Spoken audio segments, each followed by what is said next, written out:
Now, after we generated a navbar component, let's try creating a new component that will hold our table. For example, we will generate component ng g component table component. So now the table is generated, and as we can see here, table works. But if we run our server again, we stopped our server because we need to create a new component. Every time that we need to create a new component, we should always stop our server. Now, the server is like running already, and it's still in the localhost 4200. Yet the table is not here. The table words are still not here. So what we should do is we go back to our app component.html. Then if we change this to app-table,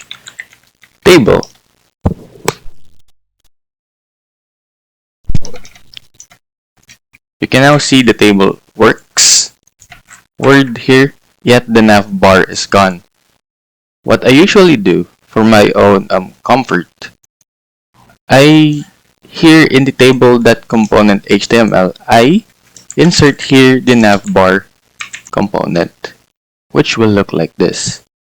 This works in Angular because the app-navbar or the navbar component module is accessible through all the Angular files, which in this case, the app-navbar can be accessed in table component. Then after putting this, you can now see that the navbar is showing, and here in the app component.html, I just input the app-table syntax, and then it basically shows everything that I made already. And afterwards, now we can create a table here. In here, I'm gonna insert some directives that I usually use, or the most commonly used directives in Angular.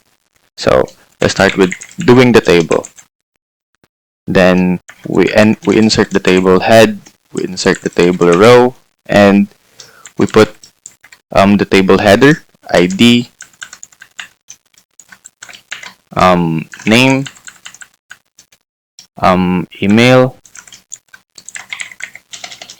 email.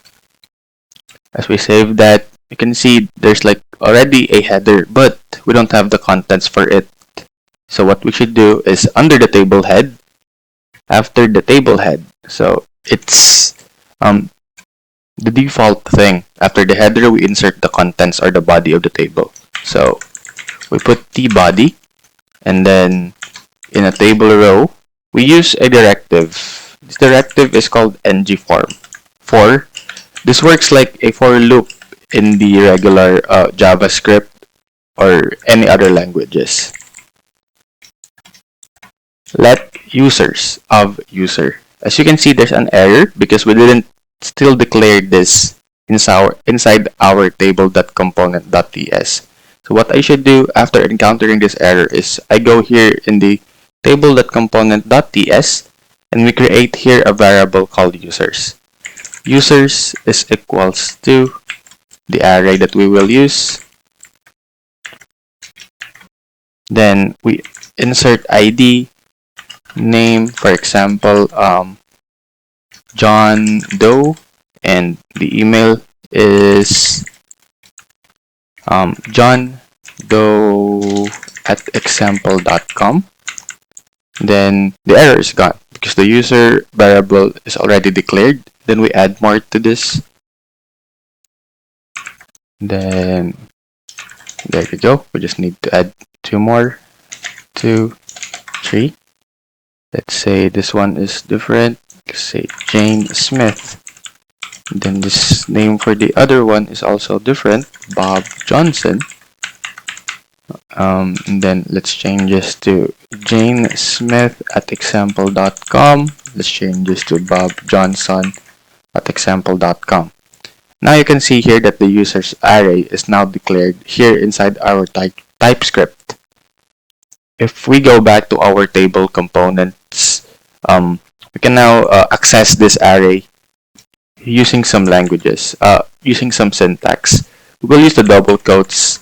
This is the way in Angular to access a variable in TypeScript by using brackets, multiple brackets. As to remember it, always use two brackets, two open brackets and two closing brackets, so that you can access the variables in the TypeScript file. So what we do is user.id. We save it, and then it's going to generate 1, 2, and 3. As we can see here in the TypeScript, the ID is 1, 2, and 3. So that's already a for loop already.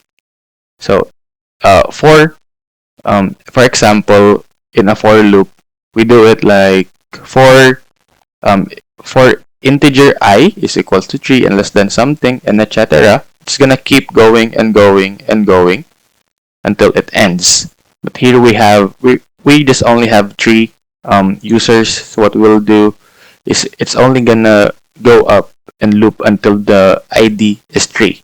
If we add 1 or make it 4, it's gonna be 4. See, it added 4 on it, but the name is the same. So what we'll do, let's say Robert Johnson, the brother of Bob Johnson. And then we change this to Robert Johnson at example.com. Then afterwards, after editing that, I can now give you the example of accessing the user name. User.name. Oh, the table name is not existing, so it should be like that. The TypeScript or the Angular is case sensitive, so you should be aware of that. Then one more table data. It's gonna be user.email. Then if you save it, those emails are gonna be here already. I won't add CSS for now because it's not part of this lecture, but if you want to make it prettier, you can do it for your end. But for me, I'm just gonna stick this because this covers up everything that I need to discuss. Directives is very useful if we need to display a lot of items in our Angular file or web page in Angular.